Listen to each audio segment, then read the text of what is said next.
Thanks for that. Great. So welcome everyone. So this is info session for the HL7 AU Core TDG. So we're going to be talking about medication statement today. So welcome. And yeah, this was pretty informal. So hopefully we'll cover some material, and if you have questions or anything along the way, we can certainly take those and discuss, and feel free to use the chat as well if that's easier. Great. So I initially like to acknowledge the traditional custodians of the land on which we gather today and pay my respects to elders past, present, and emerging. Thanks very much. So just to reiterate what we're about today, we have a series of information sessions that run along with the AU Core TDG. These are really kind of the set, enable some knowledge base of the things that are coming up for decision making in the TDG proper. So the aim of this session is not to make those decisions as such, but to kind of delve into some details, take questions, work out more information about things, and perhaps craft what we are going to do in the TDG sessions themselves.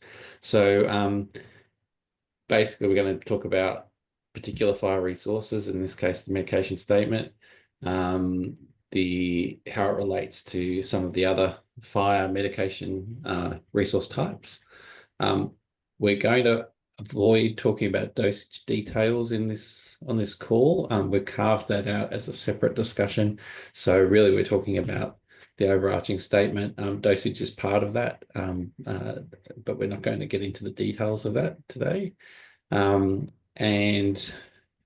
basically, yeah, also talking about a few of the implementation questions. There's some methodologies around the way some of this might be implemented and whether that's relevant for the standardization work we need to do. And we're also going to talk a little bit about AECDI as a set of requirements that's come to us from the clinical design group. So I'm going to go on. Okay. So basically, I'm going to be talking all day. We're going to cover medication statement, uses, and into a proposal that we have on how to proceed for the TDG. So just to kick things off and warm up a bit, we have a Menti to take part in. So get that on screen. So so if you would like to kick that off, you can use the QR code, or you can go to menti.com and use the code, which is 5409 quadruple 8. It's 5409 quadruple 8. I think I got myself. So hopefully Danielle can see what's going on. Yeah, I'll share my screen in a second. We're just giving enough time to get to the QR code. I'll put the code in the chat. Yep. Thank you. Right, and I'll share my screen.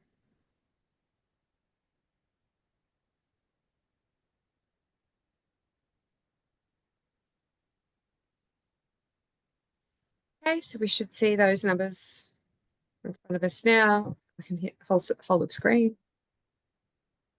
I don't know how many people we've got online, but I think that's probably about representative of the majority of this. But if you've just popped along, you can go to menti.com and you can use the code 5409 8888. We've got 30 altogether. I'm just checking how many non-humans. Only a couple of AIs. Mm-hmm. Great. So what do we got? Lots of modelers, developers, standards developers, health informaticians, architects. We have a smattering of others. Okay. All right. Nice. Got 22. Okay, shall we pop on to the next one? Yeah, let's move on. That's good. Gives us a picture.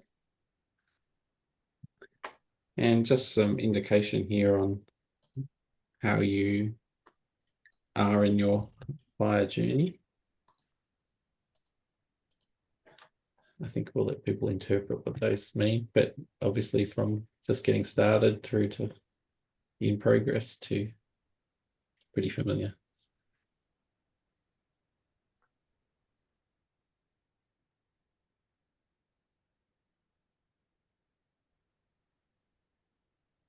Amazing.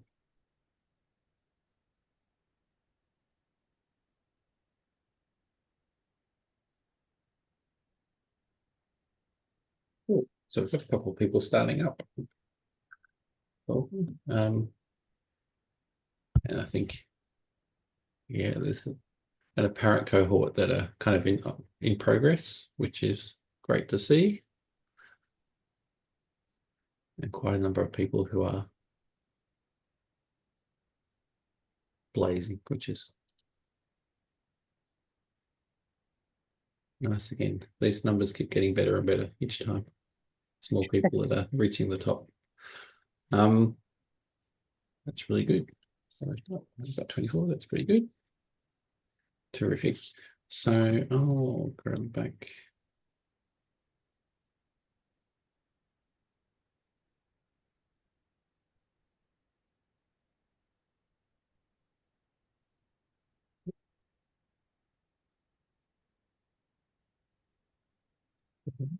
Okay, cool. Back sharing.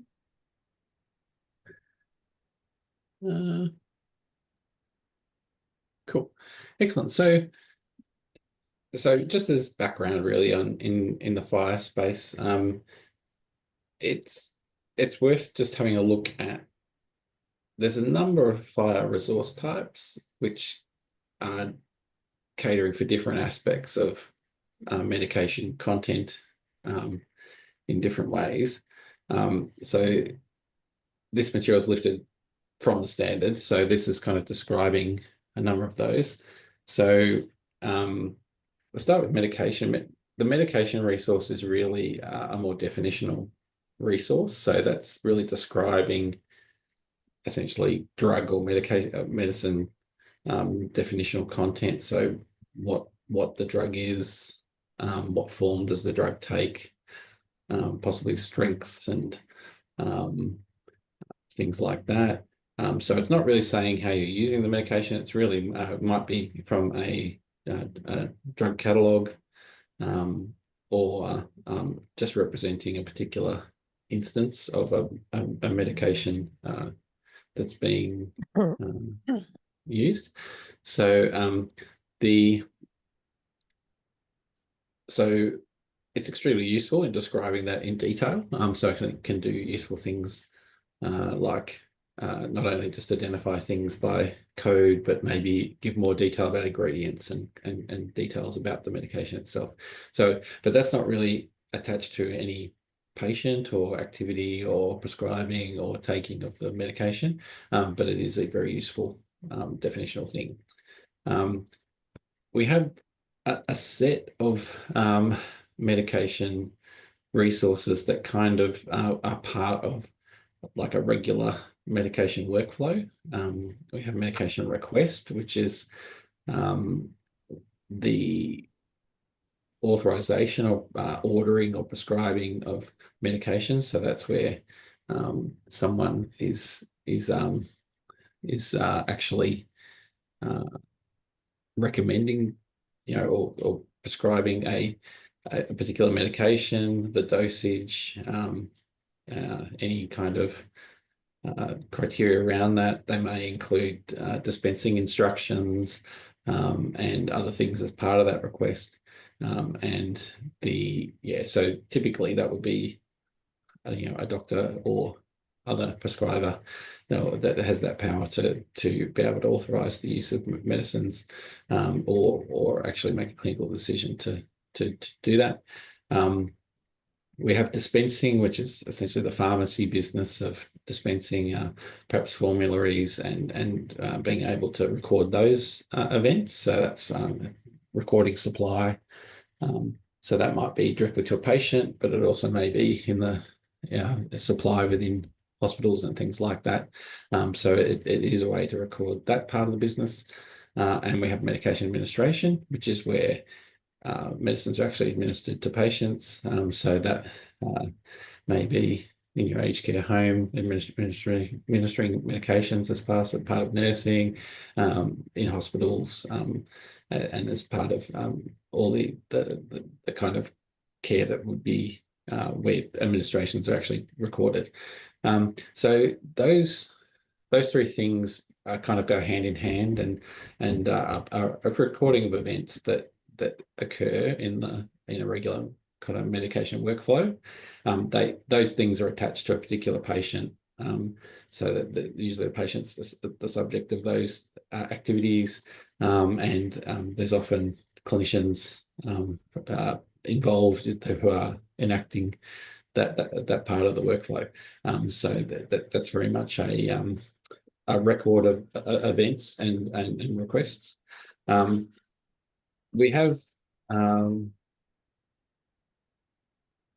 I might finish on medication statement, but one of the things on the side is immunization. So immunizations are carved out separately from other medication administration. So immunization is actually an administration record, but it's specifically for vaccination and immunization purposes. So that's essentially a separate kind of record itself. And whilst you may record those as medication administrations, typically they're held out as separate things, with some different information about reasons why you're immunizing and things like that. The thing we're going to talk about today is medication statement. So medication statement's a little different than the other workflow based resources. It's really a record of it's really a record of that's indicating some knowledge about the actual use of a medication. So there's an assertion that the patient's using or not using a medication, and it's not actually a request that they use it. It's not a record that they have been administered it. It's really just a statement saying we believe the patient is taking this medication or not taking it, and can have that supplied.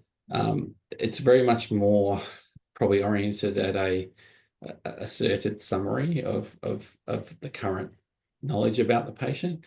So it certainly is related to things going on in the medication workflow, because you'd expect that you wouldn't make a statement unless somebody was requesting or administering a medication for the patient. So it definitely is a different purpose than recording those workflow events. So and that's certainly why it's part of things like patient summary and having the ability to kind of state some knowledge about those. So the words that kind of spring to mind are like a current meds list might have medication statements in it. There may be some reason to include them in summaries and that kind of business. So that they're not used as part of the workflow enactment as such, but they are just knowledge about the patient. So to kind of put that in a complicated picture, feel free to jump in anytime if there's questions. I'll probably just start in the middle part of this diagram. The typical kind of request event workflow, you typically have some kind of order or prescription made for the medication. So that might be a GP script, that might be an entry in a meds chart. It might be just any other kind of order in a hospital setting. And that's essentially an authorization and an intent to kind of have a medication supplied to the patient. With that request in place, they're essentially setting up an authorization where dispensing and administration can happen.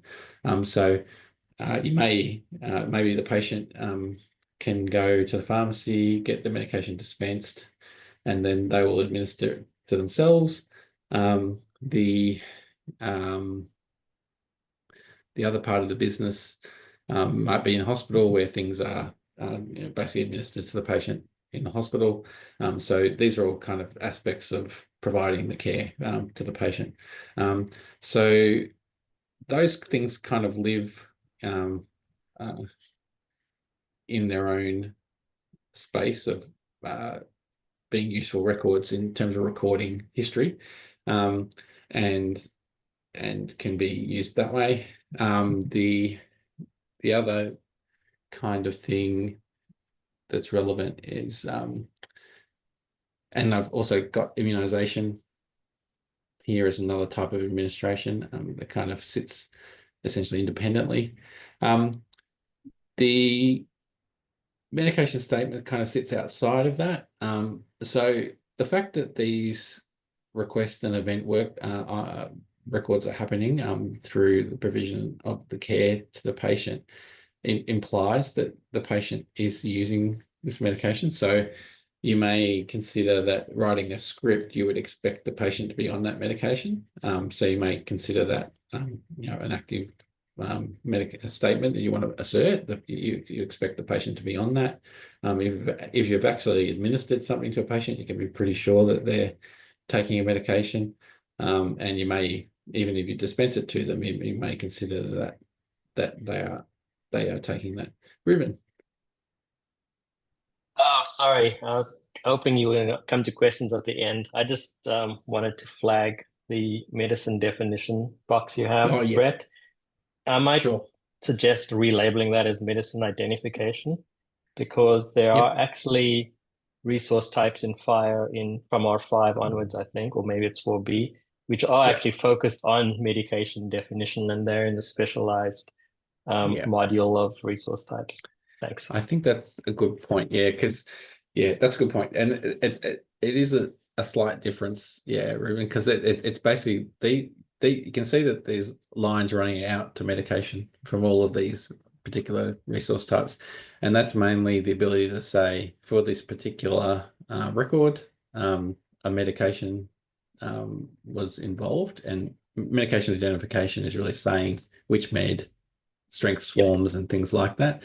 But that really is not necessarily part of a drug catalog, a definitional entry. Doesn't need to be. It can be an instance that exists just for this particular statement or this particular request. So yeah, so that's probably a good point. So it can live independently of any drug catalog as a record of the particular event. So, and this probably leads us to how you might actually do that with systems. You may just take the drug data as an input to create a medication resource that was at the time the particular thing that was prescribed or you want to make a statement about. Yeah, that's good. That's a good point, I think, to raise and clear that up. Cool. So the medication statement itself, there's kind of a couple of pathways where you can get a medication statement. It would be relevant. There's this kind of implied medication use where you may have systems that automatically assert that a medication is active for a patient. So you expect the patient to be using it when they perform other activities. So you may say prescribe something in a GP system, and that may lead to a current meds entry in a meds list that is effectively a statement. Nobody's nobody in particular has asserted that, but it's essentially system behavior where you've got a request that implies this statement directly, and essentially that's probably up to the system, like the software, to decide what that means, and obviously users need to understand that that's how the system works. So we're not particularly saying a system should work one way or another, but that is definitely something that happens. The other kind of statement that may happen is more from a report where we've got external sources, information sources providing information about medications that are being taken. So that may be the patient themselves, may come from external clinicians that are not part of your healthcare service provider provision, and things like that. So I'm going to go through a few examples of some examples of that. But yeah, so that's the typical kind of ways you might think about it. A lot of this is very perhaps system dependent, and it's more that this is a tool that you could use to represent those ideas. So certainly you can have a system that has prescriptions and prescribing and medication statements living together in the same record, but you would have to probably decide if those requests create statements or not as in your system. So that's not a given rule that they'll always be implied if there's, say, requests being made. So to that one. Ooh. I think maybe before we go to the Menti, yeah. Does anybody have any questions about that kind of overall perspective? Can you go back to the diagram, right? On just how I guess there's an event set of content and there's medication statement and how they might relate. Does anybody want to go any further into that, or will we move on? All right, let's go to the We'll try Menti and then. expand. Yeah, we'll try. Yeah, good. Let's get the questions. So I'll just put that in the chat and then I'll screen share to the Menti and I'll just bring that up now.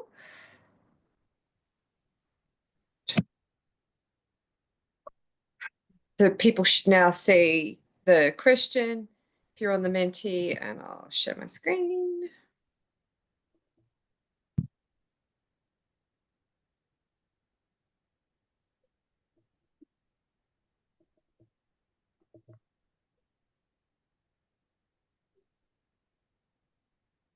Okay, so people should be seeing this one.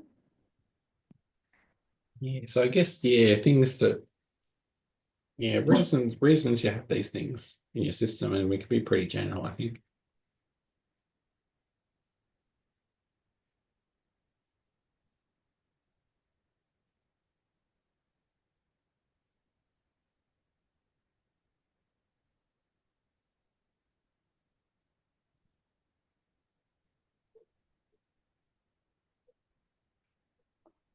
Describing and summaries. Top items.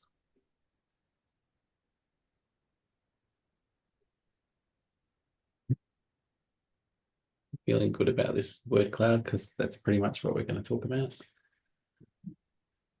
Yeah, but there's certainly, yeah, you can see lots of different reasons to have meds in the record.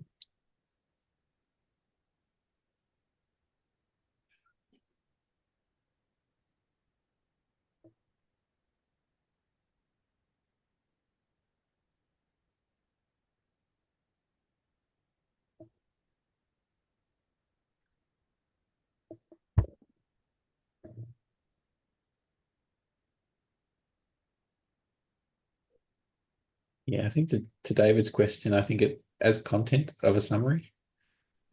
I think that's probably where people are going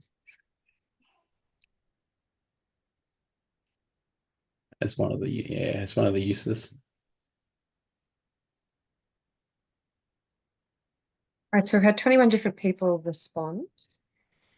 Because thankfully this is tracking Yeah. different people, not just total responses. So that's quite good that Menti does that. That's helpful. Yeah, unlimited response numbers leads us to an interesting list because we get many more items. Great. Terrific. Yeah, and I kind of see things that I expect to see. So active meds, maybe summaries. Anything What's strange? best POS medication? What's that one? Patient, it's med history, Daniel. Ah, Best possible med history. oh, okay. Yeah, meds history. Yeah, yeah. Great. That's good. So I see a lot of there's some big ticket workflow items, prescribing, dispensing, and then a lot of different summary and history ideas, and then some meds management kind of stuff with reconciliations and related business. So that's good. I think it's kind of, I think, Brett, the other yeah, thing that I'm picking up from this is yep, the care settings that this seems to cross. And I'm pretty sure primary care, aged care, acute care are all kind of yeah, covered by many or more of these. And yeah, that's good to note as well. yeah, that's good. Yeah, there are specific uses. Yeah, excellent. That's pretty good. I think we've Next got one. a picture. And just for the implementers that are kind of getting there now and probably have you implemented, or you probably are implementing, or we're kind of interested in just getting a picture of things that have been really had some action. So yeah, if you do have systems that are doing fine, just to get an idea. Just noting this one's a single select. So Oh, is it? Hang on, let me edit that right now. That's no problem. Thanks for that. That should absolutely Thanks, not have Rebecca. been what was going on. Here we go. Select multiple options. All right, let's try that again. Does that fix it for people? perfect. Thanks, Danielle. Except you can't go back if you've already submitted. I can submit on your behalf, Heath. What would you like me to click? No, I just noted for others, such as Michaela. Maybe. We could pop in the chat. Yeah, if you can get a chance. Yeah, if you only got the option to put one in. No, it's good. I think this is super useful.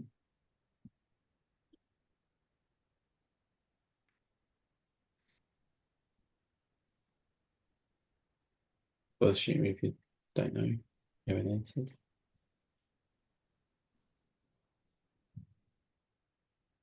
Is this All right, so I question? think that's holding. Sorry. Yes. So I'm just trying to clarify if this question is asking me if respondents have actually implemented these FHIR resource types or the underlying concepts. I think The resource. I think it was The resource. implemented or in the process of implementing. Yeah. If you know what they are and you have you don't know what you're doing, I think currently mapping. I'm happy to count that. Right. Because it's you're right, you definitely have a understanding. The yeah, great. I think it's good. It's just kind of I think this is confirming kind of where we've put our emphasis as well in the work with request and possibly statements. Yep.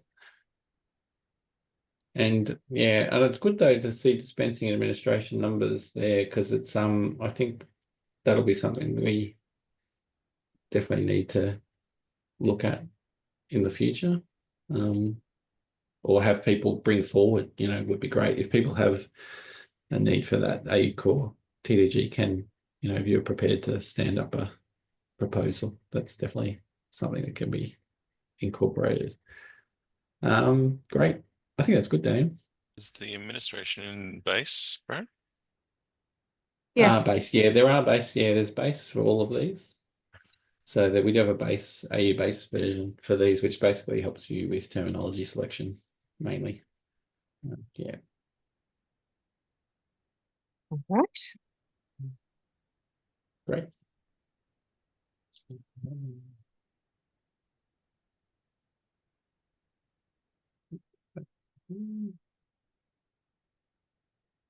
Great. So from here, we'll get into the content proper. So I've just lifted a few sentences from the content of the medication statement intro for the actual resource. Now it's worth a read. There's a lot more material than this, but I just wanted to pluck out a few sentences. So really just reiterating, like, medication statement can record medications or substance that the patient reports they're taking, not taking, have taken, and things like that. So this is more where this patient reporting kind of idea, and there's definitely noted deriving from other records, such as medication request. So, and it's again noting that in the bottom part there, a statement is not part of that prescribe, dispense, administer sequence. But and I think these are good words. It's a report that such a sequence or part of it happened, and it leads you to believe that the patient has received a particular medication. So this is kind of really leaning into the medication use idea, that you can have a patient in front of you and understand what medications you may expect them to be on, right? So so that might indicate what they should be on, that might indicate what they are on this moment, and it may indicate issues with them not taking things that they should take, right? So it's so there's definitely an idea that this is more asserting a current state that you can expect or may expect, and that kind of gives you a tool then to assess the patient better, in terms of the care. So yeah, and so I just had a whole bunch of examples just to kind of pick up some of the different aspects here, and maybe hopefully make a distinction between medication request and medication statement in some ways, because there's definitely there's definitely some understanding there. So there's classic prescribing. So I might prescribe something. We expect this. There's a GP script, perhaps. It's creating a script. There's a medication request recorded. All the details of that script are recorded with that request, and my system decides that that means that I can expect the patient to be on this medication. I'm going to create a medication statement as well, right? That says this patient's on amlodipine, 2.5 milligram, 1 tablet daily, and that's recorded in the record.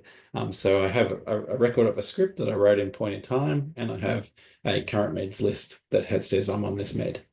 The patient may return again in a few months and get another script for the same thing. So that'll be another part of another medication request, and that will then form part of that medication request history of prescribing history. But they've still just got the same medication statement. They're still on the same thing, and that's just continuing. So that's the kind of the distinction between the two kinds of things. One of them is actually in the workflow of requests, and the other one is more just a statement that they're on a particular thing. You can have things like the patient may rock up to consult and report that they take St. John's wort regularly. That's a really useful thing to record in a record. It's something that interactions are important that may affect their other meds and things like that. So it may be great to create a medication statement as part of their current meds list to understand things that are in their system and how that might affect what's happening. You may have an external prescribed elsewhere kind of scenario where a psychiatrist has prescribed something directly. So the patient has a script from them, they filled the script, and the psychiatrist has reported to the GP that this has happened. So this is relevant to the patient and interactions and other things going on. So there is, the idea of having a medication statement to represent that. So that's now recorded as something that's prescribed elsewhere. It's again useful to know the whole picture in terms of what the patient is doing. So that's some stuff that, like, I think these will be very typical GP scenarios that that would happen, and that may also be something that happens in other scenarios as well, where you've got different records being taken. Go on, Ruben.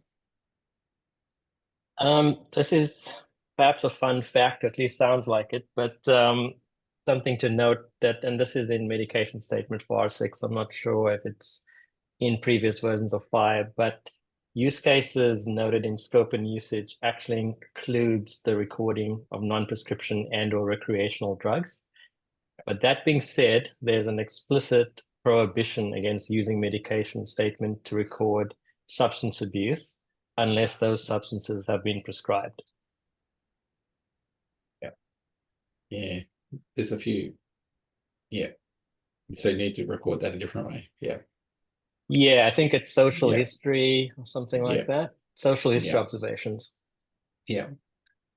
That's a good point. Yeah, and I think this is kind of, again, we're in the world of the wiggle room and understanding in terms of what is appropriate. Yeah. And it's Did I get right? You use it to record prescribed recreational drugs, but you don't use it to record unprescribed recreational drugs. And likewise, if you've got a prescribed drug and you take too much of it, you stop recording it here because that's now abuse. Is that so? What it says is that you can use it to record non-prescription and or recreational drugs, but you can't use it to record substance abuse of agents unless those agents were prescribed, in which case it's not substance abuse. Yeah, I think that's so you can record. Well, hang on. You can record the I facts, do. but not Like the abuse. Yeah. Of course, there's always boundaries about this stuff. Where, like, immunization, there's still like drugs that are being administered, but we've got the boundaries there. And in this case, I think for the substance abuse, the key thing there is that this is a health concern, and health concerns get tracked differently. So it's about that really in the system, rather than treating that as purely just a patient is on this. If you're actually capturing a health concern, there's a different resource whose point is that. I think that's the boundary. Yeah, I think you're right, Danielle. That makes sense, yes. So if you want to put the dosage of their abuse, you might put it here. But if you want to put the fact that it's a concern, that would have to be somewhere else. Yeah, I think it's the concern or the fact of abuse that's got to be recorded elsewhere. Yeah. But this is probably worthy of a ballot comment for them to clarify the language, because as it stands, you're kind of scratching your head a little bit on how you can take drugs recreationally without it being abuse. And it may be a matter of opinion. Or jurisdiction. Or jurisdiction, because it may not be, illegal. It might be a legal perspective as well. Cool. So and so just on some different aspects for medication statement. Medication statement can do some other things which are less what you'd see in a regular kind of request and event workflow. So things like recording non-compliance activity, like refusal to take medication. And there might be a reason for that, like say the patient can't swallow this prescribed medication easily in tablet form. They don't, they don't like it, so they don't take it. So you can actually record that with a medication statement. It's one of the things you can do. So that might be a really useful non-use kind of entry in a record. So I haven't seen it done a lot, but it's certainly something that's supported by the resource. So that might be a really great thing to share around, because it's very important to the provision of care to that patient. That's a different use that a medication statement can support. a clinician may stop medication for a reason, so there may be extreme side effects. Yes, patient gets prescribed the drug, has nausea, it's no good. They don't want to do it. They want to do something different, and the clinician will stop it. So the clinician says, "We're not going to go on doing this. Let's do something else." So you may record that in the system. So whilst it's not such an allergic reaction, it's definitely something that is important to the provision of care again. Because like if this patient wanders into another GP, because they move interstate, it'd be great if this factor was available. As part of their history. So it's, again, another thing you can do with medication statement. And there's some more intent-oriented kind of things. So this is not even that you are actually creating an order for something to be done, but you may indicate there's an intent that something would be done at the end of something. So you might have a pre-op intent to take anti-inflammatories. That might be stated in the record. It's not an order to do so. It's not a plan to do so. It's not a discharge summary thing that's going to get handed over. It's actually just some intent for the future. And that may be something like a prescribable, but it may be something too, like there's some intent the patient may take Panadol. Something like that. So these are kind of different aspects that medication statement can cater for. Not so great for medication request is not really designed to do that. So it's definitely one of the reasons you might think medication statement has some other uses. So that's a few different cases. There's probably others people can think of and raise, but I think it's primarily we talk a lot about the basic active meds kind of usage of this, of saying we know somebody's on something. But there is a lot of useful stuff you can do with things that are stopped and intentions and things like that as well. So that's just something to consider. So to get into the resource itself, so this is it. This is the actual definition for the FHIR medication statement. So it covers, things you kind of expect. So I'll pluck out the main things, and we'll come there. Your core profile kinds of plucks out these things too. So status, so that's a required field. So there's definitely some need to say something about the status of about this statement. You will notice there's unknown as an option, which means you don't know really what this is saying. I'm not sure that's super useful, but it's definitely happens in systems that you just have a medication stated, and it doesn't really imply anything if it's there, but it's a way to record things that don't have an active status recorded or anything like that. So that's probably one of the more, this is probably where all the cases, we kind of might have considerations for. So some of the ones I haven't talked about, like completed things. So you may have a course of something that's actually ended and you want to record that as a statement. You may have something on hold, so you may temporarily stop something based on some health condition or something, and then but with an intent that it would return later. So this is kind of gives you some tools to kind of represent different ideas. There are reasons. You can have a reason for this status, so that might be useful as well, because they can get into more detail as to why you've stopped something or why the patient's not taking it. So that's useful stuff. What else I'll pull out? We'll talk a little bit more about the actual medication concept. So this is like how do I know what drugs this is referring to, and how do I define that in detail?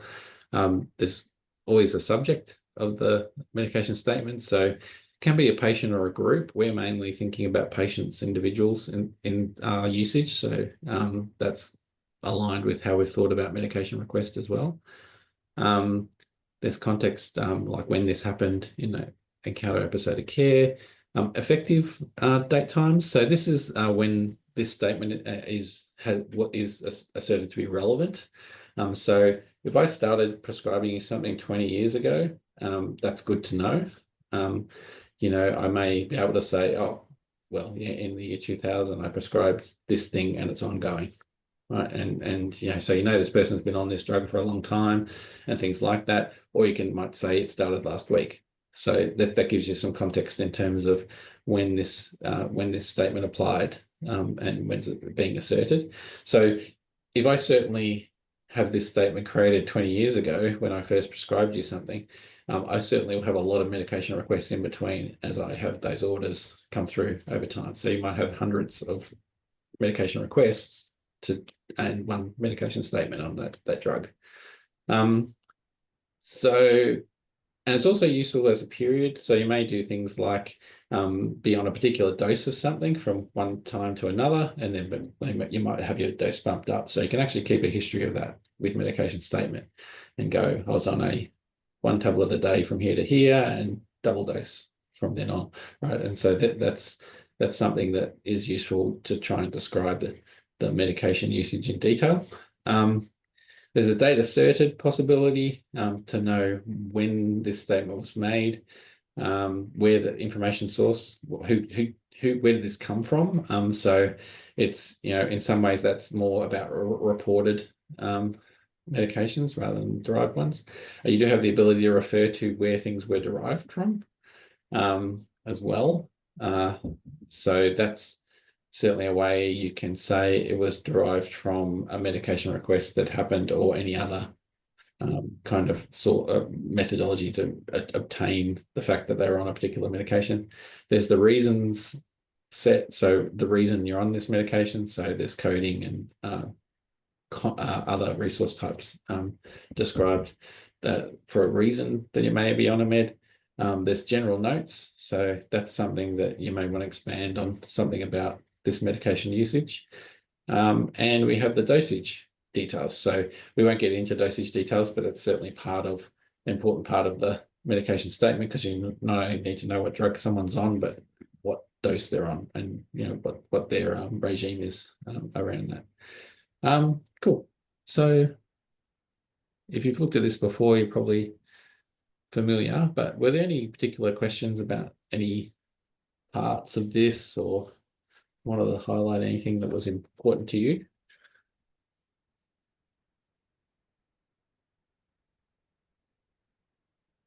There's an interesting case in the chat. I think it's about that derived medication statement, and specifically in the particular case that someone's saying in the chat that would be interesting to talk about is where it's an external, so it's an externally prescribed medication, and then looking at transforming that into a medication statement. Yeah. I think it's that's say the psychiatrist example, because it's something. Yeah, it's something that and this may come through the patient, or it may come through some actual correspondence from the clinician, right? So again, that's an information source question. So, but if my patient turns up with a script from the psychiatrist, I'm going to go, oh, well, prescribed elsewhere, I can see this has happened. It may be part of a discharge summary, and you may have a set of meds that you've been discharged with. And you're on that. So the clinician might then go ahead and record that in their system. So one way to do that is a medication statement, to be able to officially record it, the dosage, the usage, and so that gives the system the ability to represent that and get some understanding. I think we're specifically talking about the machine derived. So the machine derived, knows there's a medication request and wants to derive a medication statement resource. I kind of think of that as system policies in some way, because it's about whether you and these are good questions in terms of what's appropriate, but I can see something like if I say had a FHIR representation in my health record that is actually a set of prescription detail. If I trust that, I might. Yeah, I see that you actually have slides on this, because I can peek ahead, because I'm, behind the scenes here helping admin. Do you want to go to that slide? On the actual mapping, this one? Yeah. So this is more the how. Yeah. But certainly where that request comes from and whether you trust it or not is one question, right? And if I wrote it into my system, I would probably trust it. If I was getting that medication request from elsewhere, So that may be from another summary or from some other source, right? I can access another system, or it's the My Health record or some other point, a system. There's probably some decision making about whether you want to include that in the record, whether it's relevant, whether it's active or true, so these are more part of the conversation, I guess, in terms of what you record as a statement. But certainly so as part of the content of a request, now these are really the AU core kind of level items only. There's certainly some relationship in status between a request. Now they're not exactly the same, but definitely you can have a script that's an active script. So if it's an active script, it's probably an active statement. Things like that. So you can definitely carry through. The medications part's very similar because that's really identifying the drug that you're on and in detail. So that may be in the form of a code or as a full medication resource, reference to one. We have subject, so that's the patient. That's kind of the same thing we're talking about, same person. Now there's orthodon and effective date, time, or period in medication statement. So orthodon is actually an event recording. So it's like I actually create a script at a point in time. I can't, go on, Daniel. Just on that effective, and orthodon, I've got to ask why that and why not date asserted in medication statement?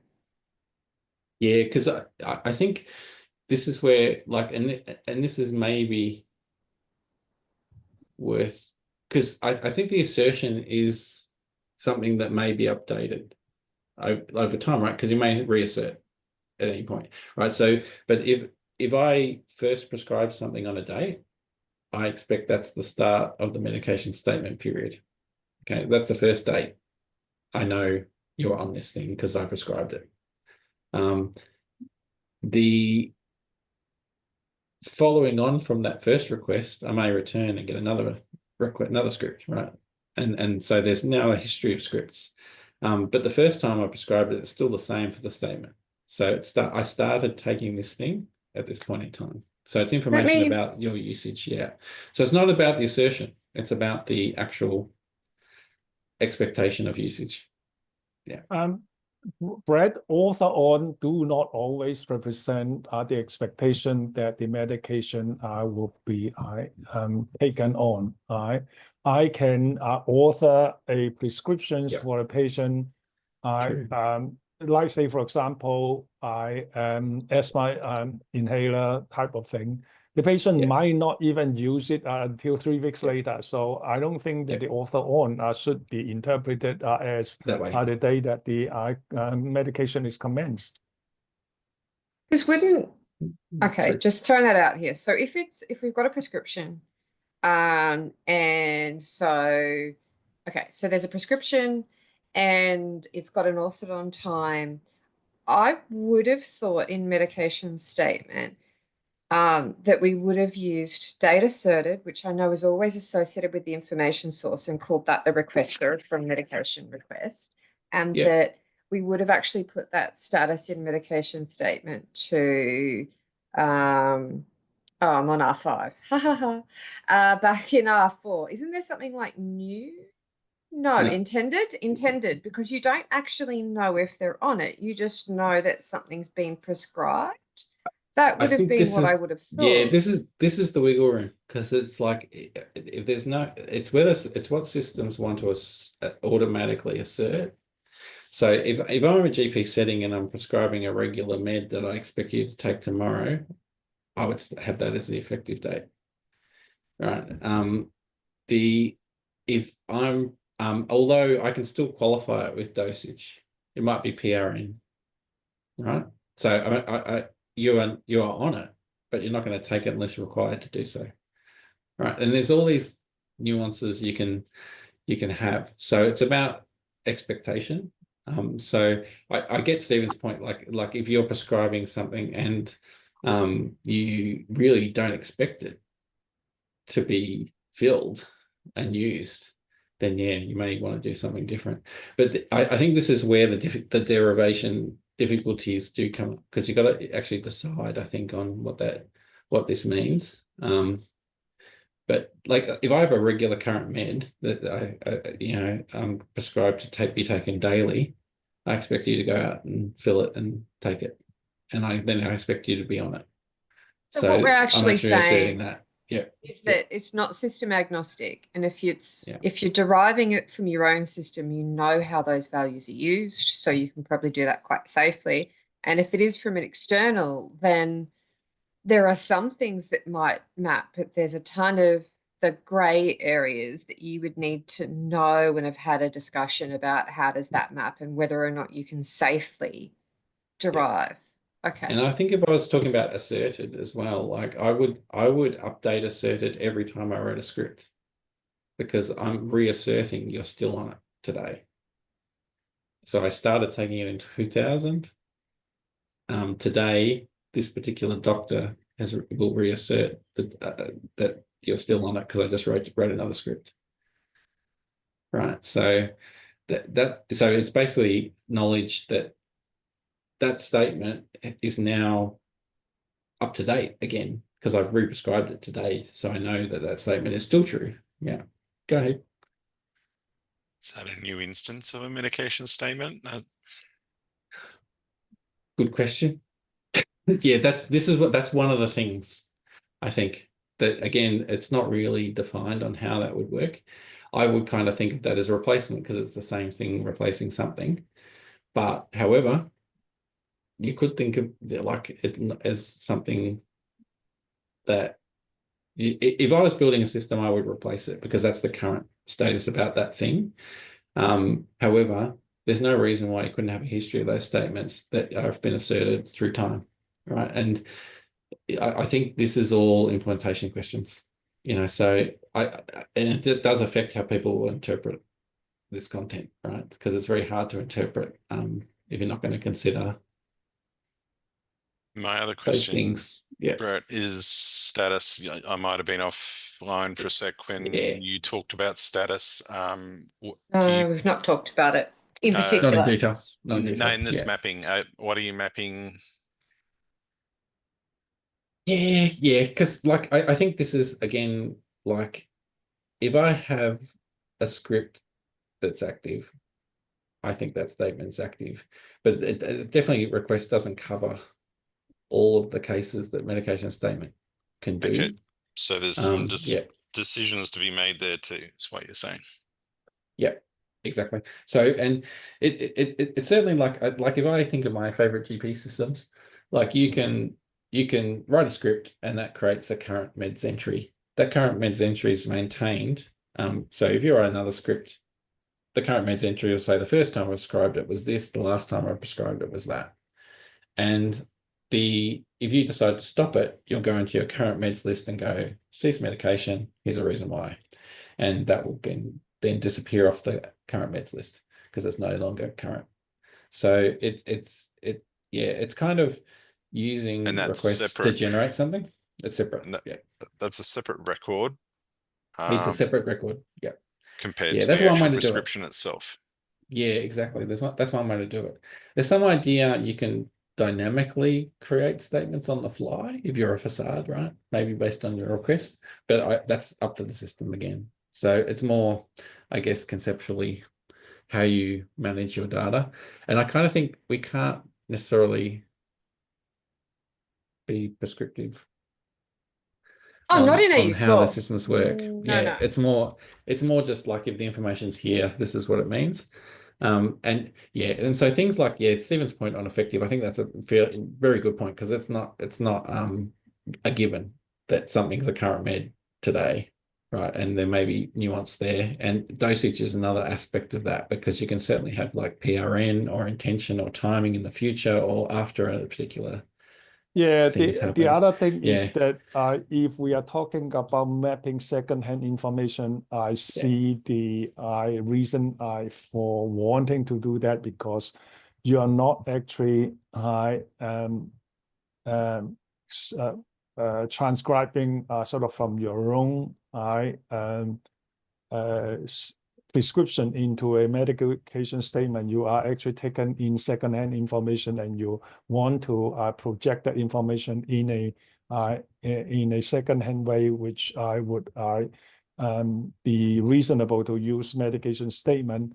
But if I were sort of recording in my own system as I am the treating physician and want to write in my patient progress note about a medication that I have prescribed, I have actually made a comment to HL7 International Pharmacy to say that this presents as an issue because I might want to say that this is actually a medication order that I have been given, but in the progress note, it is not a medication order, it's a record of the medication order. And so therefore I made a suggestions to add in the intent, medication request intent to add a value called record in there. So therefore I can put it in my system that faithfully say that this is a record of the request or order that I've made. And that has flow on utility for other implementation guidelines, say for example IPS and also HL7 International. There is a standardized medication profile IG that uses a medication request as well. So, but I don't want to complicate the conversation here by sort of preemptively saying all those things that are happening. But I am just saying that that's something that might have to be considered. Thanks, Stephen. And guys, I need to call time because we are at time and in fact over time. So we are over time. Yes. Yeah. So it's a good thing we have another session next week. No, week after. I'm just looking, if I can just make a comment, AUCDI has assertion date as mandatory. Yes, when they're modeling from an EMR sense and showing what is actually in an EHR, they do indeed have that from their use case, and that makes sense. And from an AU core perspective, we'll consider how we map and support that use case along with the other use cases where that information may or may not be available. Yeah, I think that's a good one to talk about, Heath, in the TDG, because it's not there in our draft at the moment. We have a mapping, but we don't data. But yeah, it's interesting that they've indicated it's.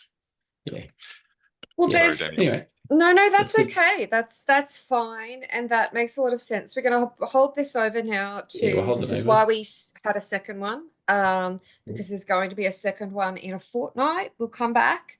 We'll continue talking about medication statement.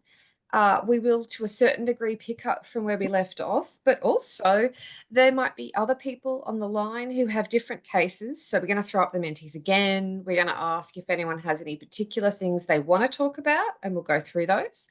I'm just going to put in the chat the links to what is being shown here, because we do have a proposal for this content, including the mapping to AUCDI as part of that. But what is also a part of that is what is proposed to form the set of minimum requirements that go across all use cases, which is broader than the AUCDI focus. And I've put those links in the chat now. So thank you everyone for participating. It's been another great call that I think is very helpful. And I'll see some of you in Adelaide when we pick up some overall medications discussion. But we'll be back here in a fortnight to talk about the information session before we do some voting on an initial proposal on including medication statement in AU Core on the 6th of March. So I hope to see you all at those various spots. Thanks, everybody. Yes, this is a very interesting and very useful discussions. I think it will give us some sort of something to consider and improve on the design going forward. Thanks, everybody. Thanks, Stephen. Thank you. Great. Thanks, everyone. Cheers. Bye. Thank you.